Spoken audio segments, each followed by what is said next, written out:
유대 시골 마을에서 세례를 베푸시던 예수님은 바리새인과의 불필요한 충돌을 피하고자 이제 유대 지역을 떠나서 갈릴리로 가시기로 작정하셨습니다. 근데 갈릴리로 가시기 전에 먼저 들린 곳이 어디였냐면 중간 지역에 있던 사마리아 지역이었죠. 유대 사람들이 혼혈들이다, 부정하다라고 개 취급하던 그러한 동족이었습니다. 그곳에서 한 우물가에서 한 여인을 만났고 그 여인에게 예수 그리스도는 구주 되신 또 생명을 주시는 영원한 안식을 주시는 하나님 나라의 소망을 주시는 자신을 드러냈고 그 여인은 예수님 말씀 앞에서 그를 하나님의 아들로 메시아로 인정하며 믿게 되었습니다. 그의 변화된 모습, 그의 그 안에 생겨난 참된 기쁨, 그 평안의 모습이 수가 지역의 동네 사람들에게 전하여졌고 그 많은 사람들이 예수를 찾아왔습니다. 예수님과 함께 이틀 동안 깊은 교제를 나누었던 수가성의 사람들은 예수님의 말씀으로 인하여 예수가 세상의 구주시란 사실을 인정하게 됐고 믿게 되었던 것을 우리는 확인했습니다. 그렇게 사마리아 지역에서 사역을 마치신 예수님은 갈릴리의 가나라고 하는 동네로 가셨습니다. 가나에 도착했을 때 예수님이 이 가나에 왔다는 소식을 듣고 대략 30여 킬로미터 떨어진 가버나움에서 한 왕의 신하가 자기의 아들이 거의 죽을 병에 걸려 오랜 동안 고생하다가 지금 고열로 인해서 죽어가는 상황 앞에서 한 줄기 지푸라기 예수님을 만나면 예수님만 이 아이를 만나준다면 치료가 되지 않을까라고 하는 희망을 가지고 그곳에 내려와서 예수님께 요청했죠. 가버나움에 함께 가셔서 우리 아이를 만나 치료해 주십시오. 어떤 신앙의 모습도 아니었습니다.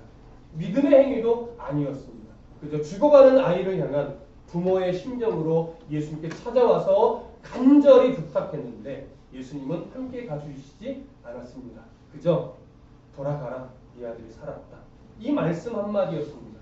놀랍게도 예수님의 이 영적 권위 앞에서 이 사람은 그저 그 말씀을 믿고 신앙이 없었음에도 불구하고 어떻게 해요? 돌아갔어요.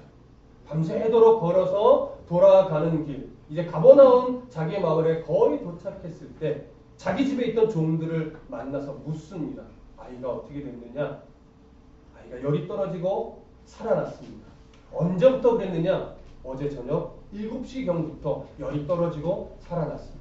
이렇게 이야기를 듣자 이 신하는 어제 예수님이 나에게 아이가 살아났으니 돌아가라고 말씀해 주신 바로 그때구나를 확인했습니다. 그래서 그는 자기와 함께 온 집안 식구들이 이 예수님을 믿게 되었죠. 우리는 여기서 어떤 믿음을 발견할 수 있었습니까? 믿음이라고 하는 것은 출발점은 다 달라요. 신앙이 없이도 믿음은 출발할 수 있습니다. 왜냐하면 자기가 하나님의 선택을 아직 모를 뿐이니까. 하나님의 부르심을 모를 뿐이지 하나님은 상황과 여건을 다 섭리하셔서 결국 하나님 앞으로 나오게 만드는 거예요. 출발점은 다 달라요. 그러나 결국 그 믿음이 하나님을 바라보게 되고 온전한 신앙의 믿음으로 자라나는 것은 결국 무엇 때문에 그래요? 하나님의 말씀이, 살아있는 말씀이 내 삶 속에서 확인되어지고 검증되어지고 증명되어지는 것을 내가 확인하고 인정하게 될 때 신앙은 자라는 겁니다. 하나님의 말씀이 살아있다라고 하는 이 사실을 삶 속에서 경험하지 못하고 인정되는 이 일들을 만나지 못하면 신앙은 절대 자랄 수 없습니다. 저는 예수 믿어요라고 말하지만 그 신앙은 아직 하나님을 경험하지 못한 그런 믿음에 머무를 수밖에 없는 거죠. 이 사람은 바로 그렇게 예수 그리스도의 하나님 되심을 경험했고 알게 됐고 그래서 믿음으로 자랄 수 있었습니다. 여러분 성경이 이 사건을 두 번째 표적이라고 쓴 이유가 뭘까요? 사실은 이 부분이 가장 중요합니다. 저번 시간에는 우리가 믿음에 초점을 맞춰서 말씀을 드렸는데 그 믿음에 대한 내용이 기록된 이유는 하나의 표적. 뭐에 대한 표적? 예수가 구주시고 예수가 메시아구나, 예수가 하나님의 아들이시구나라고 하는 이 사실이 이 장면을 통해서 뭐예요? 증거되어진 겁니다. 이게 가장 중요합니다. 그래서 두 번째 표적입니다. 오늘은 세 번째 표적이라고 여겨지는 내용으로 들어갑니다. 근데 장면이 어디로 바뀌어요? 갈릴리 가나에서 다시 예루살렘으로 바뀌는 겁니다. 자, 이 표적의 내용은 또 어떤 의미가 있고 어떤 내용인지 오늘 먼저 1차적으로 살펴볼 겁니다. 자, 우선 1절 다 같이 읽어보겠습니다. 1절 시작. 그 후에 유대인의 명절이 되어 예수께서 예루살렘에 올라가시니라. 여기서 우리가 놓치지 말아야 될 표현은 그 후에라고 하는 표현입니다. 자, 어느 후를 말하는 걸까요? 어느 사건 후? 갈릴리에서 왕의 신하의 아들을 고친 사건도 포함된 후입니다. 꼭 그 사건 후가 아니라 그 사건이 포함된 후라는 것은 뭐냐면 지금 갈릴리 가나에 갔을 때 왕의 신하의 아들만 고치고 바로 옮기신 것이 아니에요. 공간복음과 비교를 해보면 지금 이때에는요 중풍병자도 고치고 문둥병자도 고치고 그 외에 다른 여러 사역들을 하셨습니다. 사도 요한은 요한복음을 기록할 때 그 다른 사건들은 다 공간복음의 기록으로 충분하다고 여기고 굳이 중복해서 기록하지 않은 거예요. 그러나 거기에 기록되지 않은 중요한 표적으로 여길 만한 사건 하나만을 기록했는데 그것이 왕의 신하의 아들의 병을 고쳐주신 사건입니다. 그러니까 갈릴리 가나에서 특히 갈릴리에서 요때만 머무른 것이 아니라 여러 날을 머무르면서 여러 일들을 행하셨죠. 그런데 요때 우리가 알고 있는 중요한 일 하나도 있습니다. 사건 하나도 있습니다. 그것이 뭐냐면 세리인 마태를 제자로 부르신 때도 요 기간 중에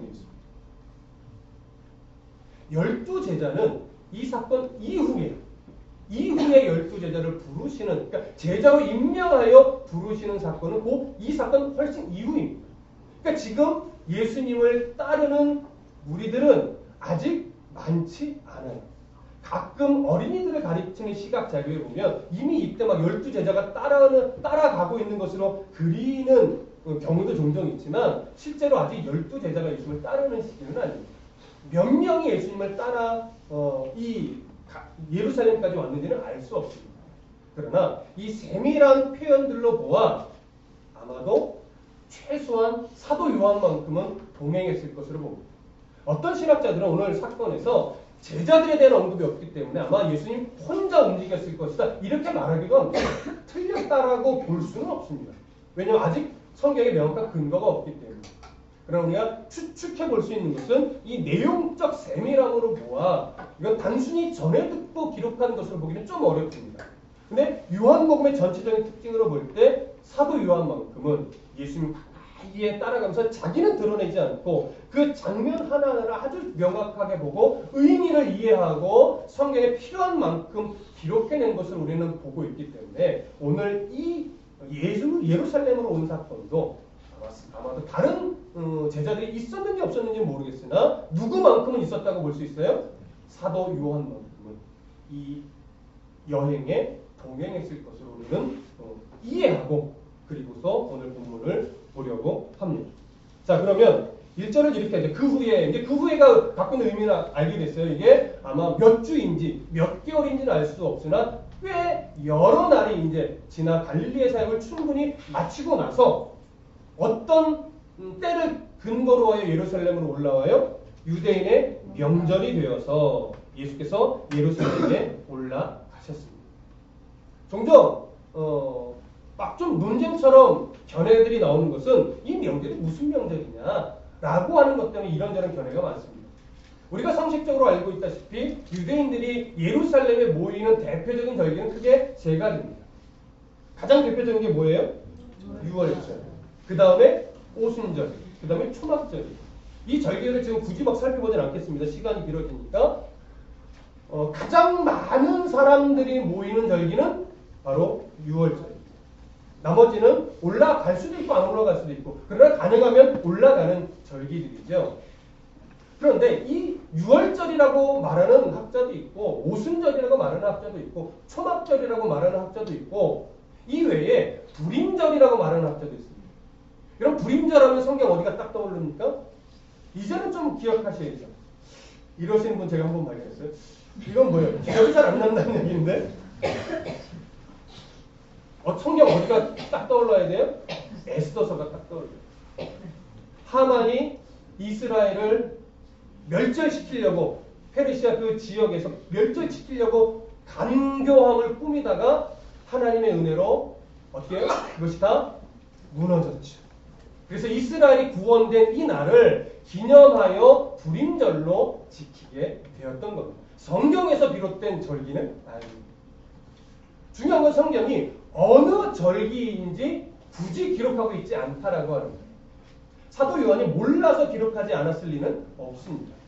알고 있으나 굳이 기록하지 않은 이유는 오늘 우리가 읽은 본문에서 전하고자 하는 메시지에 이 절기가 굳이 영향을 미치지 않기 때문에, 다만 예수님이 언제쯤 예루살렘에 왜 올라오게 됐는지에 대한 어떤 상황만 설명하기 위한 의도로 이 명절을 이야기한 것이지 어느 명절이냐는 현재 중요하지 않은 거예요.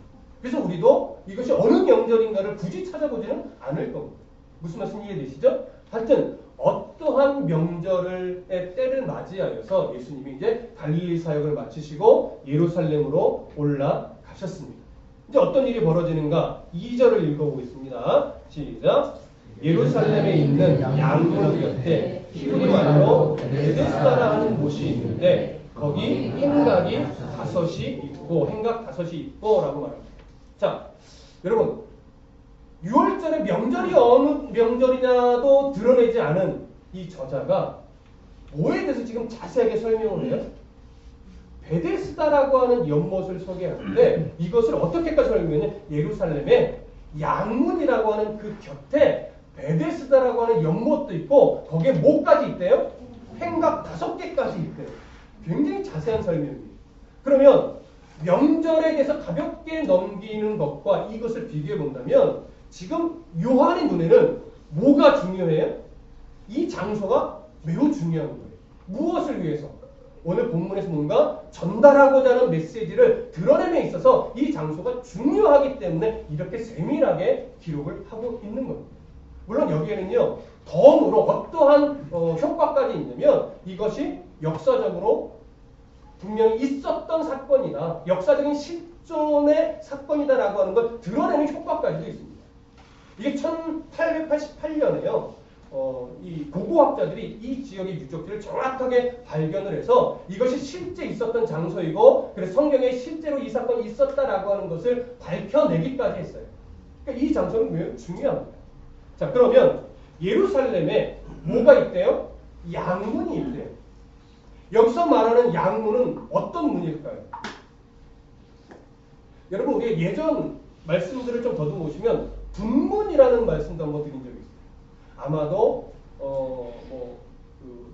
에스겔서나 학계 이 부분 할 때 한번 언급을 했던 것 같은데 분문은 무슨 문이었죠?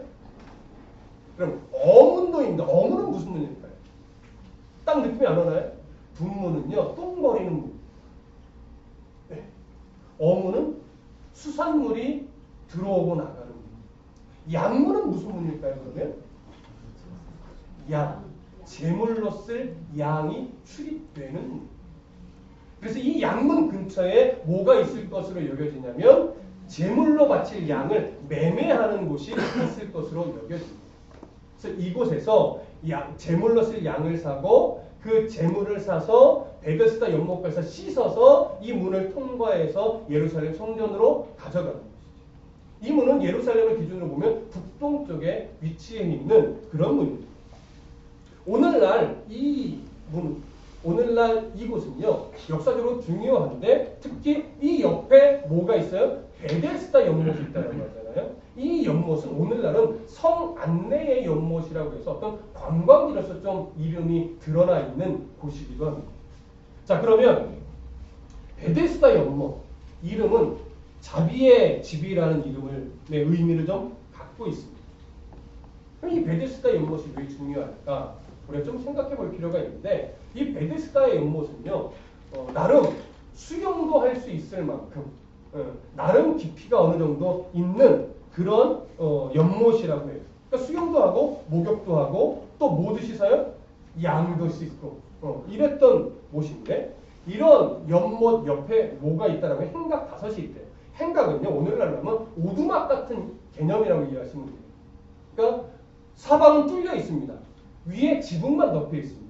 그러니까 이 연못에 온 사람들이 이곳에서 어떤 비바람도 피하기도 하고 뜨거운 햇볕도 피하는 장소로 아마 사용되었을 것인데 오늘 성경은 이곳에 이제 누가 모여들었는가 이것을 이야기해요. 그것이 3절과 4절이에요. 이 부분이 이제 중요한 겁니다. 베데스다 연못이라는 것 자체가 중요한 것이 아니라 베데스다 연못이 당시에 어떤 이해를 갖고 있던 곳인가 이것을 봐야 되는 거죠. 3절과 4절 함께 읽습니다. 시작.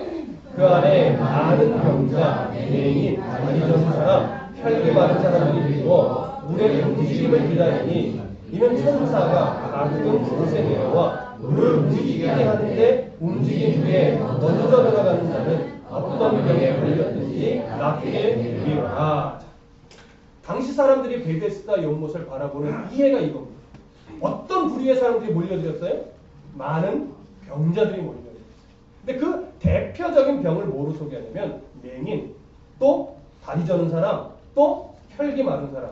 이런 사람들만 온 것이 아니라 여러 부류의 병자들이 다 모여들었는데 대표적인 병자들이 이런 류의 사람들이라고 하는 거예요.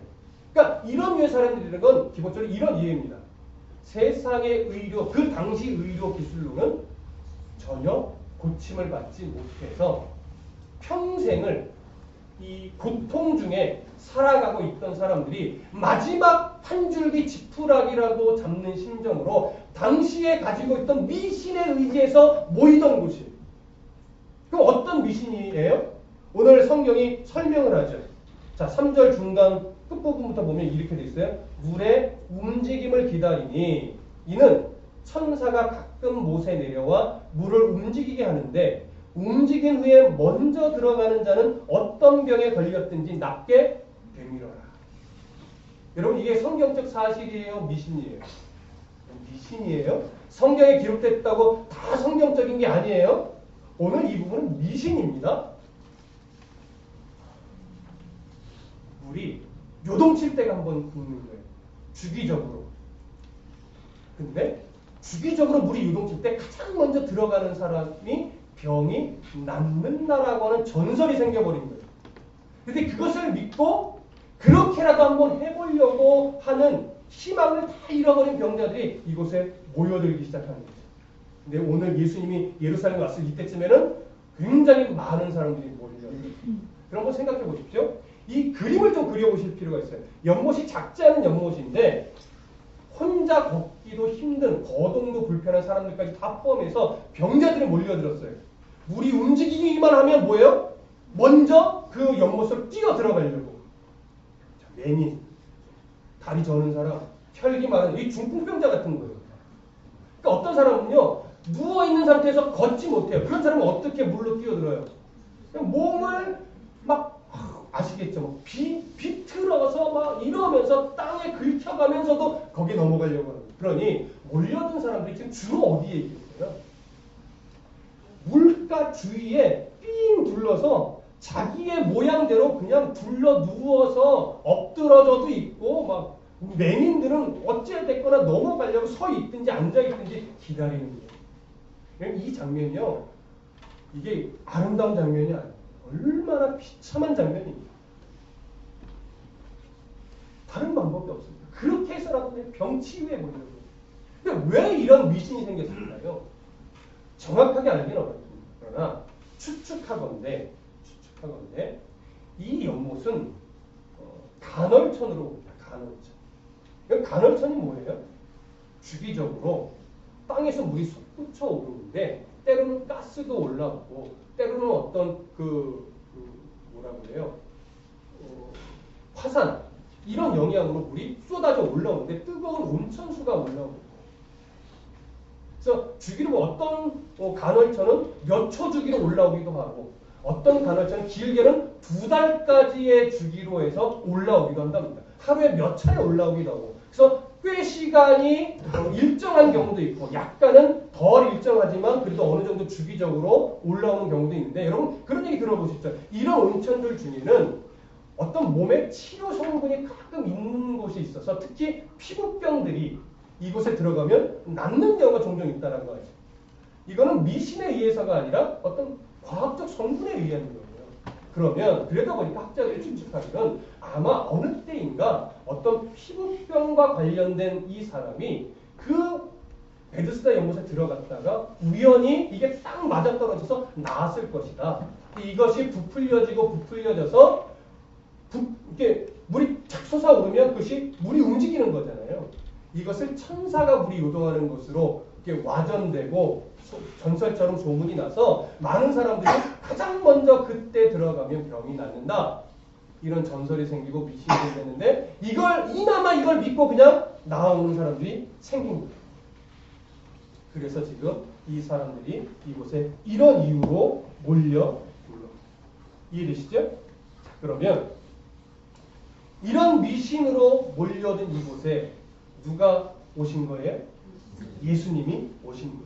자, 이제 성경의 시선이 그 가운데 또 한 사람으로 또 집중됩니다. 몇 절로 보시냐면 5절. 함께 보겠습니다. 시작. 거기 38해 된 병자가 있더라. 38해라고 하는 것은 38년 동안 뭐에 시달린 거예요? 이 병에 시달린 거예요. 근데 어떤 병인지는 드러내고 있지 않습니다. 이 사람에 대해서요, 어떤 정보도 주지 않아요. 이름이 뭔지, 그의 집안의 아버지가 누군지, 어느 지역 사람인지 정확하게 드러내지 않고 오직 한 가지, 38년 동안 이 병으로 고생하고 있는, 거동조차 혼자 걷기도 힘들어하는 사람임만 드러내는 거예요. 그러니까 이 사람의 나이는 우리가 알 수는 없지만 태어나면서부터 병들었다면 38세일 것이고, 중간에 병들었다면 38세 훨씬 넘을 것이고. 이해되시죠? 그렇다면 왜 38년이라는 표현을 쓰고 있는가?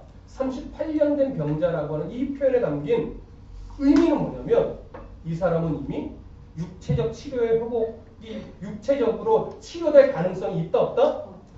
전혀 없는 사람이라는 걸 드러냅니다.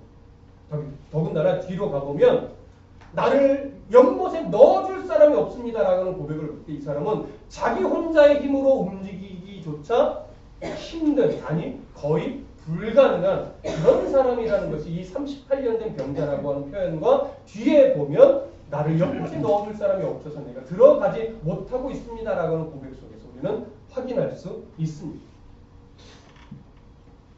자, 그렇다면 이 혼자의 힘으로 연못에 들어가기조차 힘든 이 사람이 지금 뭐에 의지하여 이곳까지 어찌됐든 온 거예요? 미신의 의지에서. 이렇게라도 이 병 나아보려고 이곳에 누구의 도움으로 왔는지 모르지만 와서 이곳에 누워서 기다리는 거예요. 어찌 보면 이 사람은 지금 이 육체적 질병보다도 더 심각한 병은 뭐예요? 자기를 온전하게 영육간에 구원해줄 구원자를 이 사람은 바라보지 못하고 있다라고 하는 이 문제가 가장 심각한 병입니다. 그러나 이 사람은 지금 그걸 못 느껴요. 뭐에 매여 있어서? 여기에 내가 이 땅에서 의료기술로는 전혀 고침받지 못했는데 물이 처음 요동할 때 내가 한 번만 저 연못에 들어갈 수만 있다면 낫지 않을까라고 하는 이 미신에 매여서 자기를 진짜 영육간에 구원해 주실 메시아에 대한 기대와 소망은 완전히 잃어버린 상태. 어찌 보면 이 사람만의 문제일까요? 이스라엘 전체의 문제일 겁니다. 다음 주에는 이 근본적인 문제가 무엇으로부터 비롯됐는지는 다음 주에 나눌 것이고 오늘은 이 상황에 대해서만 전체적으로 나눌 것입니다. 자, 그러면 조금 더 내용을 좀 볼게요. 6절 다 같이 보겠습니다. 시작.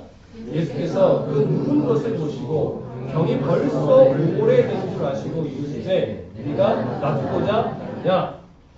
놀라운 것은 예수님이 수많은 병자들 중에서 누구한테만 지금 말을 걸고 있어요? 38년 된 이 병자 한 사람에게만 말을 걸고 있는 거예요. 성경이 이렇게 표현합니다. 6절에 보시면 그 누운 것을 보시고 벌써 병이 오래된 줄 아시고. 이건 뭐예요? 예수님의 신적 그 능력으로 이 사람의 문제, 그 오래된 이걸 다 보시는 거죠. 그래서 여기서 아시고라고 하는 것은요. 원래 이 단어가 갖고 있는 의미는 깊은 관찰과 경험을 통해서 아는 것을 의미하는 것이 원래 가지고 있는 기본적인 의미인데 여기서는 그런 의미가 아니라 예수님의 신적 통찰력, 신적 지식을 강조하여 표현하고 있는 거예요. 예수님은 이 남자인지 여자인지도 잘 모르겠네요, 진짜. 이 사람의 상황과 형편을 다 아시는 거예요. 그래서 던진 질문이 이거죠. 네가 낳고자 하니. 저를 한번 봐보세요. 만약에 여러분들이요, 이 사람처럼 38년 동안 이 병에 시달려서 혼자 거동하지도 못하고 정말 비참한 삶을 살다가 한 줄기 희망을 가지고 온몸에 상처가 나는 한이 있어도 내가 연못에 뛰어들이라 하면서 막 몸을 딱 비비꼬면서 그 연못가에서 기다리고 있다고 생각해 보십시오. 누군가 와서 네가 낳고자 하느냐 질문한다면 여러분들 같으면 어떻게 반응하실 것 같아요? 여러분 이게 착한 사람은 온유한 사람은 이렇게 표현합니다. 네, 제가 낳고자 합니다. 이렇게 반응할 것 같죠. 그런데 생각해 보세요. 이렇게 반응하는 것이 정상이에요. 몰라서 물어요? 약 올려요? 나도 낳고 싶어요. 이 꼬라지를 보면 모르겠어요? 여러분 이 사람이 마음이 지금 온유한 상태일까요? 38년 동안 얼마나 비참한 삶을 살았을 것이며 누구 하나 도움 주지 않은 상황을 알 것이며 자기를 부정하게 여기고 모욕하고 업신여기는 그런 비참한 삶을 살아왔는데 능력도 없어 보이는 자가 와서 네가 낳고자 하느냐 물을 때 당신이 날 낳게 해줄 능력이 있어서 묻는 건지 오히려 마음이 더 비비 꼬여서 의도를 모르고 오히려 그 속이 화가 날 거예요. 이 사람이 또 나를 약올리려고 하나? 오히려 그게 더 가깝지. 그러니까 사실 이 질문은 의미가 없는 질문이에요. 딱 보면 몰라요? 모인 수많은 사람이 병 낫기 위해서 오는 것이죠. 근데 예수님이 그 사람에게 묻습니다. 뻔히 알면서 묻습니다. 네가 낳고자 하느냐? 여러분 뒤에 보면요. 이 사람의 반응도 제가 낳기를 원합니다. 이런 반응이 안 나타난다는 거예요. 그런데 예수님이 알면서 왜 물을까요? 왜? 그것도 이 사람이 요청하지도 않았어요. 예수님인 걸 알아보고 내 병을 좀 나아주십시오. 옷깃만 만져도 낫지 않을까라고 이런 기대조차도 없는 예수님인 걸 알아보지도 못하는 이런 사람이에요. 그런데 그 사람에게 예수님이 친히 찾아가서 물어요. 네가 낳고자 하느냐. 이 물음을 듣는 중에도 이 사람은 예수님인지 모릅니다. 그런데 그리고 성경을 보면 이 사람이 뭐 신앙으로 반응했다거나 믿음이 생겼다거나 이런 기록도 없어요. 그런데 왜 찾아가서 물으시는 걸까요? 이유가 있습니다. 이 사람은 지금 자기의 육체의 병에서 구원받고자 오직 뭐에 시선을 딱 맞추고 있는 거예요? 미신에, 연못에, 요동칠 때 누구보다도 내가 가장 먼저 들어간다면 혹시 나을지도 모르는 이런 어떤 분명하지 않은 미신의 그 자기의 전생애를 걸고 기다리고 있는 거예요.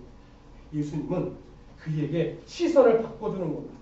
너의 육체의 질고에서 구원해 줄 자는 저 연못에 담긴 미신이 아니라 하나님의 아들인 나다. 나 외에는 너의 육체의 질병 또한 너의 영적 질병까지도 구원해 줄 자는 이 세상에 아무것도 없음을 여기서 살며시 드러내며 시선을 누구에게로 다시 바꾸는 거예요? 자신에게로 지금 바꾸는 거예요. 그런데 이 병자는 알아봐요? 못 알아봐요? 아직 못 알아봐요. 여러분 한 가지 더 말씀드리면요. 지금 이스라엘이 어떤 상태냐면 특히 바리새인들이나 사내들인 공회의 의원들, 종교 지도자들이 어떤 상태냐면 그들은 율법이라는 것, 안식일법부터 해서 율법이라는 것에 아예 매여서 그것을 최선을 다해 지키고자라고 하는 그런 자기 종교적 열심에 매여서 누구를 못 볼까요? 예수 그리스도를 보지 못하는 상황. 그래서 다음 주에 더 정확하게 살펴보겠지만 9절 끝머리에 이 사건을 통해서 이 사람의 병을 나았다라고 하고 나서 이런 말을 툭 던져요. 이날은 다음 주에 말씀드리겠지만 이 사건에서 가장 중요한 초점은 뭐냐면요. 이 병자가 치료된 사건이 언제 일어났다? 안식일에 일어났다는 것이 사실은 가장 중요한 초점입니다. 그 초점은 다음 주에 살펴보겠습니다. 무슨 말씀인지 이해되시죠? 자, 예수님은 지금 이 사람의 시선을 자기에게로 돌려놨습니다. 내가 이 질병을 구원해 줄 수 있는 유일한 구원자라고 하는 사실을 담아서 표현했지만 아직 이 사람은 알지 못합니다. 7절 다 같이 읽을게요. 시작. 병자가 대답하되 주여 물이 움직일 때에 나를 못에 넣어주는 사람이 없어 내가 가는 동안에 다른 사람이 먼저 내려가나이다. 예수님 말씀에 이 사람의 반응은 뭐예요? 내가 낫기를 원합니다가 아니에요. 당신이 해줄 수 있는 건 이거밖에 없어요. 물이 요동칠 때 당신이 나를 들어서 다른 사람들보다 가장 먼저 연못에 나를 넣어주는 거예요. 그거라도 해주시죠. 라고 하는 거예요. 이 예수님에 대해서 뭔가 기대가 있어요? 없어요? 없어요. 이게 이 사람이 가지고 있는 이해고 어떻게 보면 종교 지도자들이 예수님을 바라보는 시선이 이건 거예요. 율법에 매여서 이 부드러우신 율법을 제정하시고 율법의 주인이며 안식일의 주인이신 예수 그리스도는 보지 못하는 거예요. 오늘날 한국교회 아니 우리 교회만 보십시오. 뭐가 가장 위험한 줄 아십니까?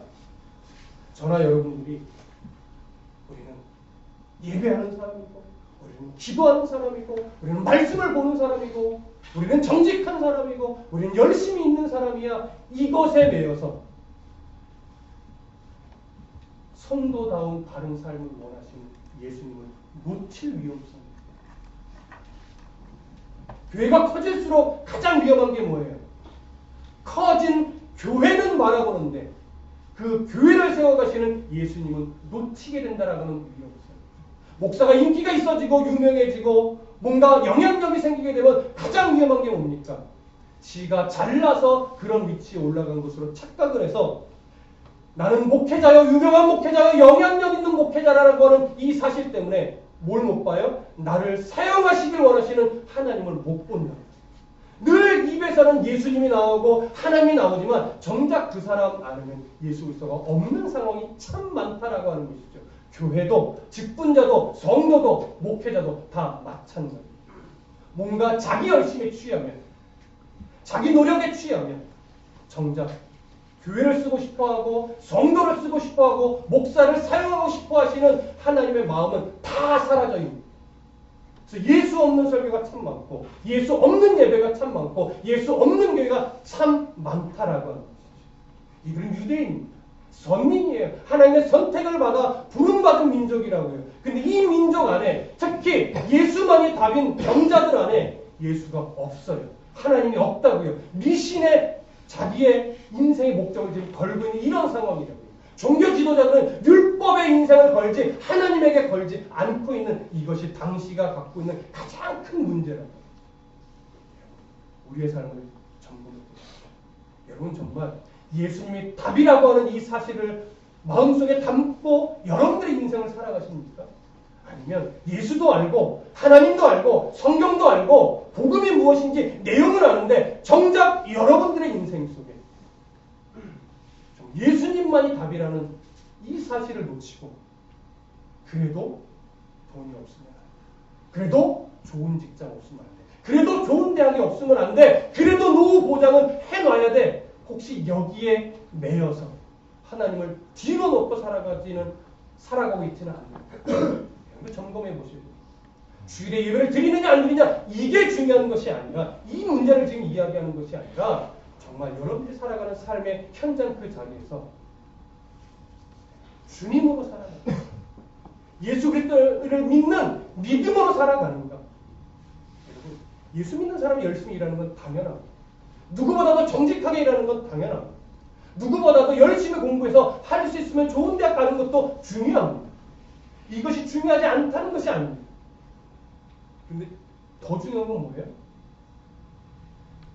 그걸 통해서 하나님이 뭘 원하시는지를 바라보고자 하는 씨름은 돼야 합니다. 정말 돈이면 단가라고 하는 깊은 신앙적 고민은 안 하는 거예요. 좋은 직장에 들어가면 정말 내 인생이 제대로 의미 있는 삶을 하나님께서 살아갈 수 있는가? 이것에 대한 고민을 안 하는 거예요. 그러니 교회도 다니고 예배도 드리고 헌금도 하고 봉사도 하는데 정작 인생의 목적은 뭐에 있어요? 많은 돈을 벌어야 돼요. 좋은 직장에 취직해야 되고 좋은 대학에 가야 되고 누구처럼 저 연못에 힘들 때 내가 가장 먼저 들어가기만 한다면 내 병이 치료될 텐데라고 하면서 결국 목표를 하나님이 아닌 다른 것에 두고 있는 자들이죠. 어쩌면 우리의 신앙이 현재 그런 신앙에 나도 모르게 젖어 있는지 모르겠어요. 예수님은 우리에게 요구하십니다. 그런 삶의 시선을 누구에게 돌리라? 정말 바른 삶을 살고 싶으니, 정말 구원받은 백성으로서의 삶을 살고 싶으니, 정말 성도답게 살고 싶으니 라고 예수님 부를 때 그 물음은 이겁니다. 날 좀 받아.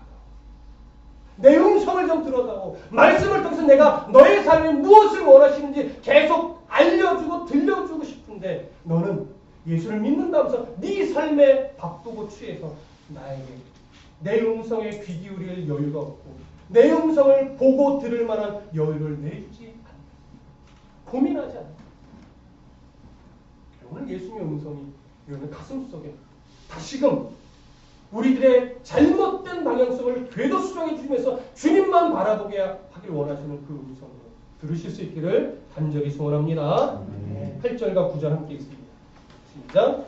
예수께서 이르시되 일어나 네 자리를 들고 걸어가라 하시니 그 사람이 곧 나와서 자리를 들고 걸어가라. 이날은 안식일이니라. 예수님이 말씀하십니다. 그 사람에게 일어나 네 자리를 들고 걸어가라. 이 말씀은요, 놀랍게도 명령어를 3개나 쓰고 있어요. 일어나라, 명령어. 들어라, 명령어. 그 다음에 뭐가 명령어일까요? 걸어. 이게 예수님의 안타까운 마음이에요. 이젠 나를 좀 보면, 네가 내 마음을 깊이 깨달아 알아가면, 나와 교통함이 있기만 하면 너의 인생 속에 일어나 걸어가는 일이 일어날 텐데 너는 나를 보지 않고 나를 의지하지 않고 나와 교통하지 않으니 너는 아직 주저앉아. 이건 돈 많이 버는 것과 상관이 없는 거죠. 삶의 가치, 살아가는 이유예요. 그걸 누구에게서 찾아야 돼요? 하나님과의 교통함 속에서 찾아야 돼요. 무엇을 하든지 무엇을 먹든지 무엇을 입든지 하나님과의 교통함 가운데 있기만 한다면 우리는 왜 살아가는지를 찾고 어떻게 살아가야 될지를 찾고 무엇이 가장 귀한 것인지를 발견할 수 있는데 우리는 이미 교통함을 많이 잃어버린 성도가 되어버렸어요. 교통함을 잃어버렸으니 영향력이 있는 성도일 수가 없는 거죠. 교통함을 잃어버렸으니 인생이 무기력해질 수밖에 없어요. 왜요? 그렇게 살아가다 보면 돈에 의해 인생이 좌지우지돼요. 어떤 직장에 의해 인생이 좌지우지돼요. 어떤 상황과 형편에 의해 내 인생이 좌지우지된다고요. 그런데 보십시오.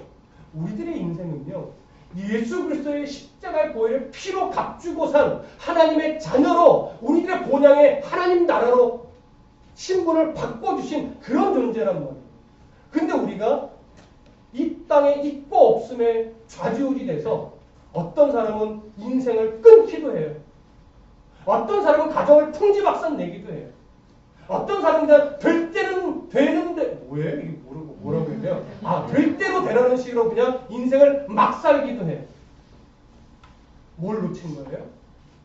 내 인생이 이렇게 있고 없음으로 인해 무가치해지는 인생이 아니라는 걸 잊어버렸습니다. 있고 없음의 문제가 아니라 하나님과의 교통을 잃어버리고 하나님을 바라보는 시선을 놓치면 그 인생은요, 아무리 많이 가지고 있어도 의미 없는 인생입니다. 아무리 높은 자리에 있어도 무가치한 인생이 됩니다. 그러나 아무리 없어도, 아무리 낮은 자리에 있어도 하나님과의 교통함을 잃어버리지 않은 성도는요, 누구보다도 행복하게 살아갑니다. 누구보다도 부자로 살아갑니다. 그럼 어떤 사람이 가난한 사람입니까? 아직까지도 필요한 것이 많은 사람이 가난한 사람입니다. 어떤 사람이 부자입니까? 있으면 좋지만 나는 더 이상 없어도 문제가 안 되는 사람. 나는 지금도 충분한 사람. 이 사람이 가장 큰 부자예요. 저는 늘 말씀드리죠. 여기에 모인 우리 무리 중에 누가 가장 부자일까요? 몰라요? 제가 가장 부자예요. 여러분, 빚의 문제가 아니에요. 물질이 있고 없을 문제가 아니에요. 얼마나 좋은 직장 다니냐, 얼마나 좋은 차를 타냐의 문제가 아니에요. 하나님이 내 안에 계시니 나는 하나님이 주시면 더 감사하지만 뭐 안 주셔도 나는 이미 풍족하다 라는 것을 그냥 의미 부여하는 것이 아니라 진짜 그런 태도로 살아가는 사람. 이 사람은 진짜 그래요. 물론 교만한 말. 저도 때로는 좀만 더 있으면 이런 생각 순간순간 합니다. 그럼에도 불구하고 저도 인생 속에서 뭘 배우냐면 바울처럼 자족하는 법을 배우고 살아가요. 조금은 훈련된 것 같습니다. 아직 멀었지만. 제가 교만을 떠났지만 여러분들 중에도 이미 저보다 부자인 분이 있지요. 그럼 이걸 잊어버리지 않으려면 뭐를 놓치면 안 돼요? 하나님과의 교통함을 놓치면 안 돼요. 네가 낳고자 하시는 예수 그리스도의 음성을 듣고 다시금 세상의 이런저런 상황에 내 시선을 꽂혀있던 시선을 누구께로 돌리는 싸움을 해야 돼요? 주님께로 다시 돌려서 하나님 안에서 그 교통함 속에서 내 인생을 다시 정리하는 거예요. 다시 정비하는 거예요. 끊어낼 거 끊어내고 붙잡을 거 붙잡고 좀 내려놓을 거 내려놓고. 정말 내가 없어서 힘든 사람이냐? 정말 내가 부족해서 힘든 사람이냐? 내가 정말 저기까지 못 올라가서 힘든 사람이냐? 다시 생각해 보시고. 우리가 힘든 이유는 그거 없어서가 아니에요. 그 자리까지 못 올라가서가 아니에요. 예수님이 내 안에 충만하게 거해 있지 않기 때문에. 그래서 요한계시록 3장에 라오디게아 교회 성도들에게 뭐라고 말합니까? 내가 네 문 밖에서 지금도 문을 두드린다. 네가 문을만 열어주면 내가 들어가 너와 더불어 먹고 싶은데 이태희 목사야, 너는 그렇게 말씀을 전하며 네 안에 예수 그리스도가 없구나. 네 문 좀 열어다오. 이렇게 말한다고요. 성도야, 어떤 장로야, 집사야, 권사야, 뭐 하겠습니까? 교회 오래 다니면 뭐 하겠습니까? 그 안에 예수와 더불어 먹는 삶이 없는. 예수님이 지금도 수십 년 신앙의 생활했음에도 불구하고 그 사람 문 밖에 두들겨서 문 좀 열어다오, 문 좀 열어다오. 아직도 두들기는 인생입니다. 그러면 아무리 많이 가지고 있어도 문을 여십시오. 시선을 주님께로 다시 맞추십시오. 그리고 그분과의 교통함 속에서 나의 지나온 세월을 돌아보고 다시 앞으로의 세월을 정리해내십시오. 그러면 정말 부자로 살아갈 수 있습니다. 있고 없을 문제가 아니라 정말 의미 있고 가치 있고 생명력 있고 영향력 있는 삶을 살아갈 수 있습니다. 오늘 우리에게 예수님 말씀합니다. 일어나라. 네 자리를 들고 걸어가라. 그 사람이 곧 나와서 어떻게 해요? 걸어갔어요. 여러분, 우리들의 인생은 무의미하지 않습니다. 우리들의 인생은 절대 무가치하지 않습니다. 주님 안에서 다시 당당히 믿음으로 일어나 걸으십시오. 주님이 도우실 겁니다. 지혜 주실 겁니다. 은혜 주실 겁니다. 다시 그 주님을 또 멀리하는 일이 없기를 간절히 소망합니다. 이 사람이 왜 치료받았을까요? 왜 이 사람만 선택받아 치료받았을까요? 다른 사람들보다 더 착해서일까요? 다른 사람들보다 더 간절할까요? 다른 사람들보다 더 아파서일까요? 여러분, 다 아닙니다. 더 착해서도 아니에요. 더 간절해서도 아니에요. 더 아파서도 아니에요. 이유가 뭔지 아세요? 그저 하나님의 은혜로 선택합니다. 다른 사람은 무가치해서요? 아니요. 지금은 예수님이 이 한 사람을 통해서 드러내고 싶은 것이 있는 거예요. 그래서 이 한 사람. 그래서 이 사람이 한 사람의 은혜를 받은 거예요. 교회가 뭐냐? 성도가 뭐냐? 잘 들으십시오. 은혜 받아야 될 자들이 오는 것이 사실은 교회가 아니에요. 원론적으로 교회는 누가 모이는 자리냐면 은혜 받은 사람들이 모이는 것입니다. 교회는요, 구원 받아야 될 사람들이 모이는 것이 사실은 아니에요. 구원 받은 사람들이 모이는 것이에요. 그러면 이렇게 말할 수 있죠. 저는 아직 구원받은지 잘 모르겠어요. 저는 아직 은혜 받은 경험이 없는 것 같은데. 그런데 그 사람이 신앙이 말씀 안에 자라고 하나님을 알아가다 보면 바뀌어요. 어떻게 해요? 내가 그때 이미 구원받은 백성이었군요. 그걸 제가 모르고 있었을 뿐이네요. 저는 이미 무한한 은혜를 받은 사람이었네요. 근데 그때는 내가 몰랐을 뿐이네요. 이 고백을 하는 거죠. 교회에 와서 예배한다는 건 뭔 말인지 아십니까? 내가 지금 아느냐 모르냐의 문제가 아니라 하나님이 그 상황과 형편에서 끝내 불러내셨기 때문에 와서 앉아서 예배하는 거예요. 그걸 깊이 있게 만나려면 무슨 싸움이 필요해요? 다시금 내 시선을 주님께로 맞춘 이 싸움이 필요합니다. 왕의 신하가 결국 하신 말씀이 자기 인생 속에서 확인되고 검증됐듯이 우리가 그런 주님께로 시선을 맞춰 검증하는 과정이 생기면 우리 신앙은 다시 깊어지고 견고해지고 가치가 있어지고 의미가 있어지고 부자가 되고 넉넉하게 되고 자족하는 인생이 됩니다. 영향력을 끼치는 그런 성도가 돼요. 이때 우리가 조심해야 될 게 뭐냐? 여기까지 오늘 나눌 텐데 그렇게 은혜받고 삶이 정비가 되고 하나님 안에서 내 삶의 가치를 발견했을 때 가장 조심해야 될 건 그런 경험이 그런 흔적이 내 신앙의 계급장이 돼서는 안 됩니다. 무슨 말씀인지 이해되죠? 목회자가 되든지 은혜 깊은 경험들이 많이 있어서 이제 주님 아니면 못 산다는 깊은 고백이 생겼을 때 이제는 그런 경험이 나의 계급장이 되어서 아직 그렇지 못한 성도를 비판하고 정죄하고 판단하는 칼을 들이대는 이런 사람으로 작용하면 안 됩니다. 그것만 조심하면 교회 공동체는요 서로 좋은 영향력을 미칩니다. 나도 그랬지만 나도 주님 앞에 내 시선을 다시금 맞추니 얼마나 내가 풍요로운지 비로소 알게 됐어. 조금만 기다려봐. 나처럼 조금만 참아봐. 조금만 하나님께 집중해봐. 하나님 그 눈을 열어주고 마음을 열어주고 그 손 붙잡고 걸어계심을 확인시켜 주십니다.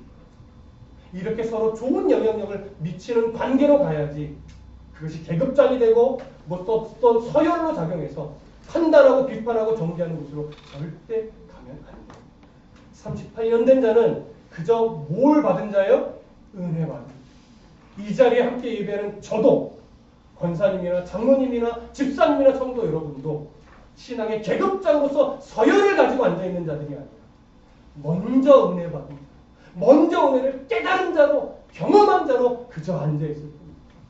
좋은 신앙의 길잡이가 되어주시고 오늘 그런 영향력을 서로 미치는 가운데 이제 우리들의 신앙의 걸음이 다시금 누구에게 돌려지는 신앙이 되어야 해요? 나를 구원하신 예수 그리스도에게 초점을 다시 맞추고 그분과의 교통함 속에서 나의 인생의 모든 걸 다시 재정비해내는 그런 은혜가 있기를 간절히 소망합니다. 기도하겠습니다.